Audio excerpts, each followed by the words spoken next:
시편 76편 말씀 가지고 우리를 승리케 하시는 하나님, 우리를 승리케 하시는 하나님 제목으로 말씀 나누겠습니다. 본 시편은 전쟁에서 승리케 하시는 하나님에 대해서 묘사합니다.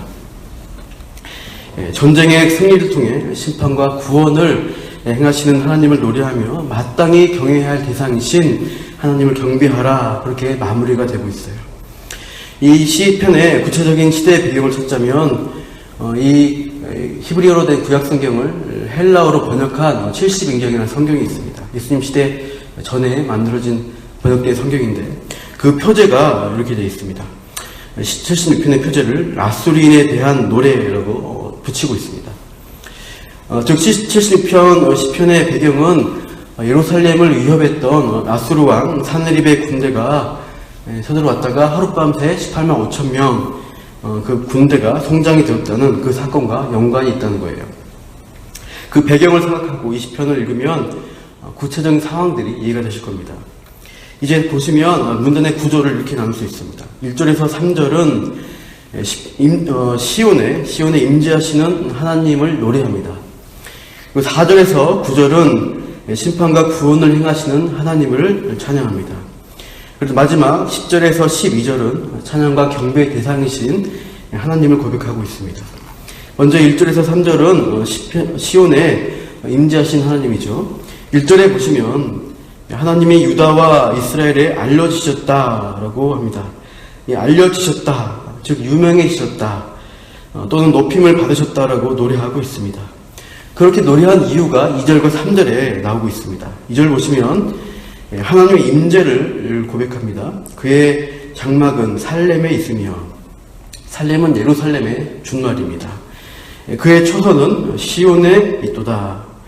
바로 성전이 있는 시온산을 가리키죠. 즉 하나님의 장막과 처소가 예루살렘 시온산, 성전이 있는 그곳임을 노래하고 있습니다. 하나님이 예루살렘 성전에 임재하십니다. 그런데 하나님의 임재로 말미암아 어떤 일이 일어났느냐 했을 때 3절 말씀 같이 읽겠습니다. 시작. 거기에서 그가 화살과 방패와 칼과 전쟁을 없이 하셨도다. 화살과 방패와 칼, 이것은 뭔가요? 어디에 쓰나요? 전쟁에 쓰이는 무기입니다. 히스기야 왕 때 아수르 왕 사네립이 엄청난 대군을 이끌고 화살과 방패와 칼로 완전 무장하고 예루살렘을 에워싸고 공격을 했습니다. 그런데 그 공격의 결과가 어떻게 되었냐? 하나님이 시온에 임재하심으로 그 전쟁이 없는 일처럼, 완전히 없는 것처럼 되어버렸다는 사실입니다. 그렇게 하나님의 임재가 전쟁을 없이 하는 역사를 이루어졌기 때문에 시인은 1절과 같이 하나님의 놀라운 이름이 하나님 백성 중에서 널리 알려지며 높임을 받으셨다는 찬송으로 이 시편을 시작하는 거죠. 4절에서 9절을 보십시오. 거기는 승리의 하나님에 대해서 더 자세하게 구체적으로 소개를 합니다. 4절, 주는 영화로우시며 존귀하시다고 하는데 약탈한 산에서 그러하다고 노래합니다. 이 4절의 약탈한 산이라는 부분의 해석이 좀 어렵습니다. 이 약탈이라는 단어를 좀 더 전리품이라는 단어로 해석해서 보면요, 전리품이 가득한 산보다 존귀하시다, 전리품의 산에서 존귀하다, 이렇게 말을 좀 바꾸면 이해하기가 쉽습니다. 3절에서 언급하듯이 화살과 방패와 칼과 전쟁을 순식간에 없애버리심으로써 이스라엘에게 승리를 허락해 주셨죠. 그리하여 시온산에 남은 건 뭐냐? 적들이 남겨놓은 물품들이에요. 적들에게서 가져오면 그게 전리품이고 약탈품인 것이죠. 그런데 시인은 이 산에 가득한 전리품, 금은 보화보다 더 빛나고 영화로운 분이 누구냐? 하나님이시다. 값비싼 약탈품이 가득 쌓여있는 그 산에서 가장 값진 존귀를 받으실 분이 누구시냐? 바로 하나님이시다. 이 고백을 하고 있는 것입니다. 성경은 재물과 하나님을 겸하여 섬길 수 없다라고 우리에게 가르치십니다. 최고 우선순위는 값비싼 물질, 화려한 재물이 아니라 하나님이시라고 말씀합니다. 우리에게 최고 우선순위는 하나님이어야 합니다. 하나님으로부터 떨어지는 콩고물, 잿밥에 더 관심이 있어서는 안 됩니다. 하나님보다 하나님 아닌 눈에 보이는 화려한 것들을 의지한 자들의 말로가 어떠한지 다음 절에서 설명하고 있어요. 5절과 6절입니다. 대적들이 당한 결과들을 묘사하고 있는 구절입니다. 5절에 보시면 마음이 강한 자라고 하고 있어요. 원어적으로 마음이 완고하고 교만한 자를 가리킵니다. 이들은 왜 마음이 강하고 교만해졌는가? 그 바로 다음 구절을 보시면 알 수 있죠. 가진 것. 그것 때문입니다. 그들이 가진 것이 많았기 때문입니다. 눈에 보이는 화려하고 의지할 만한 것이 그들에게 많았기 때문이에요. 그걸 믿고 의기양양해서 마음을 강하게 먹고 예루살렘까지 쳐들어왔던 것입니다. 열왕기하 19장에 보시면 사내립이 이 히스기야 왕께 이렇게 하는 자신의 그 자랑 어떤 주장이 있습니다. 열왕기하 19장 11절 이하인데요. 이렇게 사내립이 주장하죠. 아수르의 여러 왕이 여러 나라에 행한 바 진멸한 일을 네가 들었나니 네가 어찌 구원을 얻겠느냐. 내 조상들이 멸하신 여러 민족 곧 고산과 하란과 레셉과 들라살에 있는 에덴 족속을 그 나라들의 신들이 건졌느냐. 하맛 왕과 아르밧 왕과 스발와임 성의 왕과 헤나와 아라와의 왕들이 다 어디 있느냐 하라 하니라. 이렇게 그동안 우리가 무찌르고 정복한 나라와 민족들 그 신들의 이름을 이렇게 들려주고 있죠.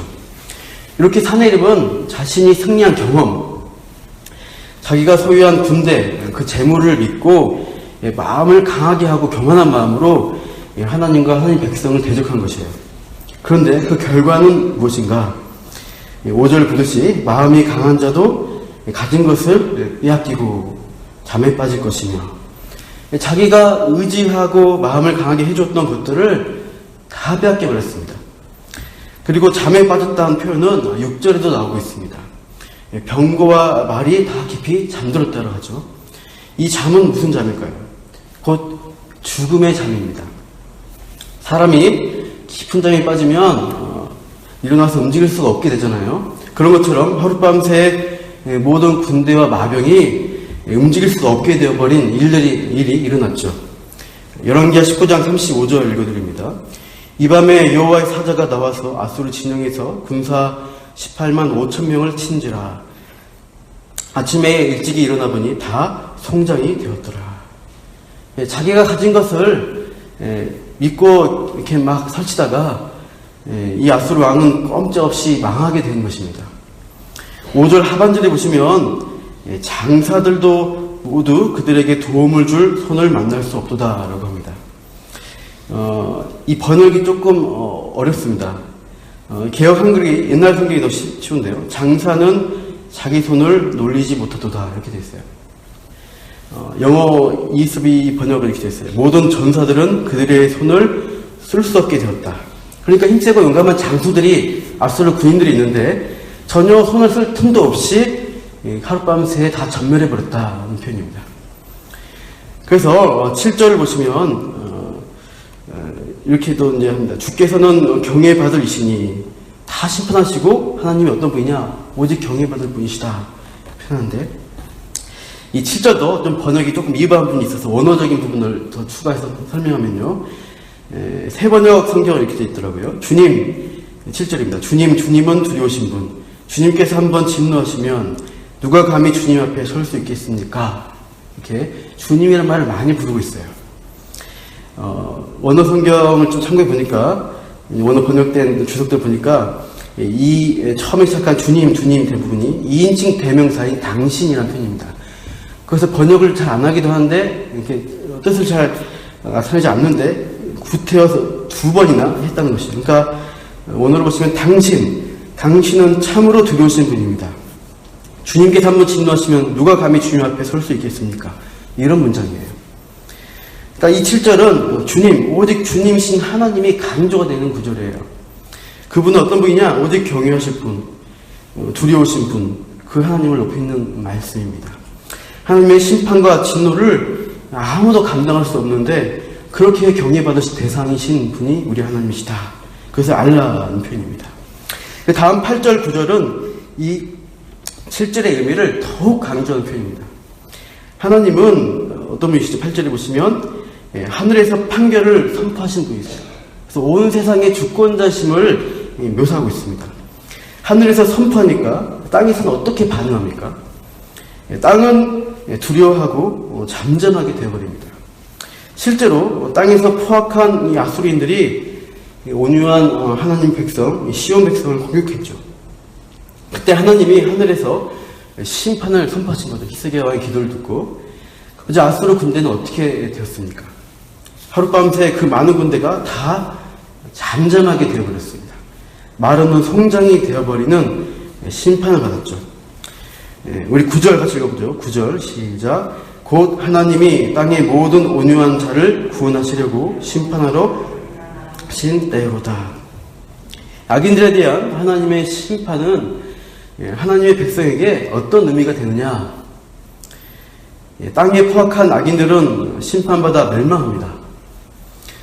근데 동시에 하나님 백성에게는 그것이 구원이 되는 것이죠. 하나님 백성도 이 땅에서 함께 발을 딛고 살아갑니다. 하지만 이 땅에서 하나님 말씀대로 하늘의 뜻대로 살려가니까 어떻게 돼요? 세상 가운데서는 연약하고 온유하게 이리 치고 저리 치는 그런 상황이 됩니다. 그렇게 하나님을 의지한 백성에게는 하나님이 구원의 은혜를 베푸신다는 말씀이에요. 그렇게 놀라운 하나님의 심판과 구원을 하나님의 백성들은 목격하게 됩니다. 그걸 깨닫게 된 백성들은 무엇을 해야 되느냐는 것을 10절에서 12절에 소개합니다. 하나님께 경배와 찬송을 드리라고 명령하고 있죠. 11절을 읽어보겠습니다. 11절 시작. 너희는 여호와 너희 하나님께 서원하고 갚으라. 사방에 있는 모든 사람도 마땅히 경외할 이에게 예물을 드릴지로다. 너희는 여호와 너희 하나님께 서원하고 갚으라. 우리가 가진 모든 것으로 그분께 예물을 드리고 그분이 나의 하나님이심을 인정하는 경배의 태도를 보여야 한다. 그것이 마땅하다 말씀합니다. 이렇게 이제 하면서 10절 보시면 조금 해석이 어려운데 지금 흐름을 보시면 4절에서 9절 이 부분은 악인에 대한 공의로운 판결, 심판을 행하시고 하나님의 백성은 구원하시는 그 하나님을 찬양합니다. 10절 이후에서는 그 하나님에 대해서 만민들이 경배한다는 것이죠. 이것을 선포하면서 이 시인은 어떤 벅찬 감격의 상태가 표출이 됩니다. 10절 첫 단어에서 그 감격이 드러나고 있어요. 10절 처음에 진실로 사람의 노여움은 주를 찬송하게 될 것이요. 사람의 노여움이라는 표현은 바로 그 대적하는 아수르 왕, 아수르 군대의 노여움, 하나님 백성을 정복하려는 그 분투, 분노, 그런 감정들이 결국 어떤 결과로 이어질 것이냐는 거예요. 그 대적들에게 승리를 안겨줄 것이 아니라는 것이죠. 오히려 하나님의 백성이 승리로 이어지고 그 대적들의 분노가 하나님을 찬송하는 결과물을 낳게 된다는 의미입니다. 그러니까 진실로란 말은 참으로 그러다. 상황을 반전시키고 역전시켜버리는 하나님의 놀라운 은혜를 찬양하라는 표현입니다. 우리는 성경의 역사를 통해 역전의 하나님을 우리가 자주 보게 됩니다. 앞에는 넘실대는 홍해 바다가 있고 뒤에는 애굽의 전차 군단이 칼과 창을 번쩍이면서 막 달려들어요. 그런 진퇴양난의 궁지 가운데서 하나님이 이스라엘 백성에게 무슨 말씀하셨나요? 두려워하지 말고 가만히 서서 여호와께서 오늘 너희를 위하여 행하신 구원을 보라 이렇게 선포하시죠. 그렇게 해서 하나님이 믿음의 백성을 어떻게 구원하시고 그 믿음을 자라게 하시고 이 승리케 하시는지를 보여주시는 것입니다. 그래서 하룻밤새 그 홍해가 갈라지게 되고 그 애굽의 군대는 수장되어 버렸습니다.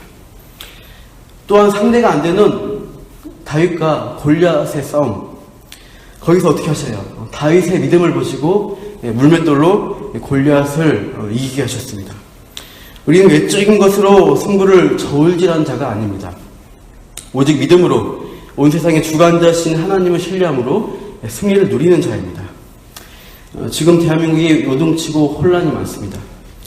그런데 이 어둠 속에 속한 일이었던 것을 드러내신 분도 하나님이세요. 그 하나님께서 이 나라에 부정부패를 이제 바로 잡으시고 공의로운 통치를 이 땅에 더 이루시려고 행하시는 은혜인 것을 우리 깨닫게 됩니다.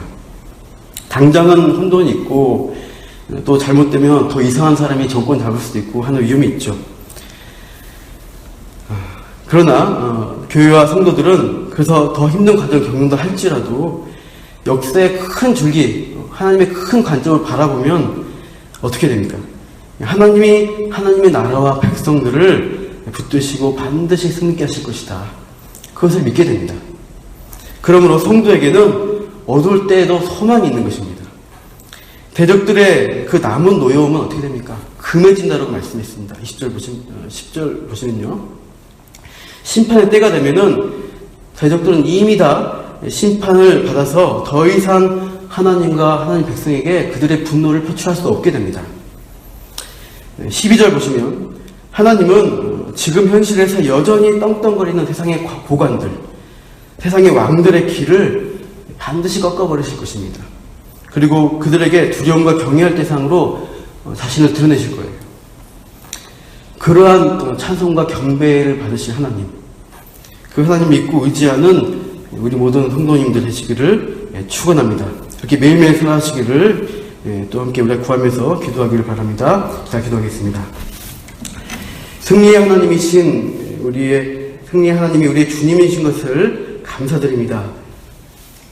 세상은 강한 자, 힘이 있는 자가 득세하는 것 같지만 결국 하나님이 심판하시고 공의를 이루십니다. 동시에 주의 백성에게는 구원을 베푸시는 그 하나님을 찬양합니다. 오늘 하루도 하나님 말씀 앞에 순종하며 온유한 자로 살아가기를 바라는 주의 백성에게 은혜를 베풀어 주시옵소서. 믿음과 소망을 주시고 세상에서 주의 사랑을 선포하게 해 주옵소서. 특별히 오늘 수능 시험을 치르는 우리 수험생들, 주의 자녀들에게 은혜를 베풀어 주옵소서. 점수라는 가치, 숫자라는 외적인 것에 요동치지 않고 우리의 최고의 가치이신 하나님을 의지함으로 승리하는 믿음의 자녀들 되게 하여 주옵소서. 그렇게 하실 하나님을 찬양하며 이 모든 말씀 예수님 이름으로 기도합니다. 아멘.